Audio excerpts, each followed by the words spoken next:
నందమూరి నట వారసులపై ఐఫా అవార్డ్ ఫంక్షన్లో బాలయ్య చేసిన వ్యాఖ్యలపై మీడియా ముందు మండిపడ్డారు మహేష్ బాబు.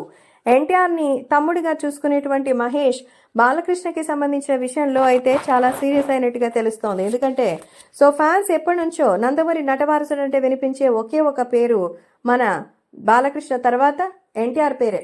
మరి అలాంటిది నందమూరి బాలకృష్ణ మీడియా ముందుకు వచ్చారంటే అందరికీ దడే. అయితే ఇప్పుడు తాజాగా ఆయన చేసిన వ్యాఖ్యలు మాత్రం సూపర్ స్టార్ మహేష్ బాబుని బాగా హర్ట్ చేశాయట. నందమూరి వారసుడిగా ఎవరున్నారు అంటే ఒక్కసారైనా బాలయ్య ఎన్టీఆర్ గురించి చెప్తారేమో అని ఎదురు చూసిన ఫ్యాన్స్ కి షాకే మిగిలింది. అసలు వాళ్ళు ఎవరో కూడా తెలియదన్నట్టు మాట్లాడారు.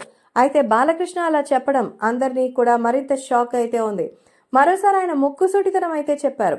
కాంట్రవర్సీ కామెంట్స్ సోషల్ మీడియాలో సంచలనంగా మారాయి. అదే విషయంలో బాలయ్య బాబుని ప్రశ్నించారట మహేష్ బాబు. నందమూరి బాలకృష్ణ ఏమాత్రం ఆలోచించకుండా అయితే చెప్పేశారు. నందమూరి బాలకృష్ణ తారక్కి వ్యతిరేకంగా కామెంట్లు చేశారనుకున్నారు. అబుదాబి వేదికగా గోల్డెన్ అవార్డ్ కి సంబంధించిన ఈ లెగసీ ఈవెంట్ లో బాలకృష్ణ అయితే రెడ్ కార్పెట్ పై మాట్లాడారు. ఖచ్చితంగా ఎన్టీఆర్ వారసులంటే తన కొడుకు మోక్షజ్ఞ, ఆ తర్వాత తన మనవడంటూ ఎన్నో విషయాలు క్లారిటీగా చెప్పేశారు. ఇదే విషయం పైన మహేష్ బాబు మాట్లాడుతూ ఎన్టీఆర్ పేరు చెప్పకపోవడం వల్ల ఎన్టీఆర్ ఫ్యాన్స్ బాధపడతారు కదా, కాస్త బ్రాడ్గా ఆలోచించి ఆ తర్వాత మీరు మాట్లాడితే మాట్లాడతారు, లేకపోతే లేదు. కానీ ఇప్పుడు మాత్రం జరుగుతున్న ఈ కాంట్రవర్సీలో ఎలాంటివి మాకు ఇబ్బంది కలిగించొద్దు అంటూ చెప్పినట్టుగా అయితే తెలుస్తోంది.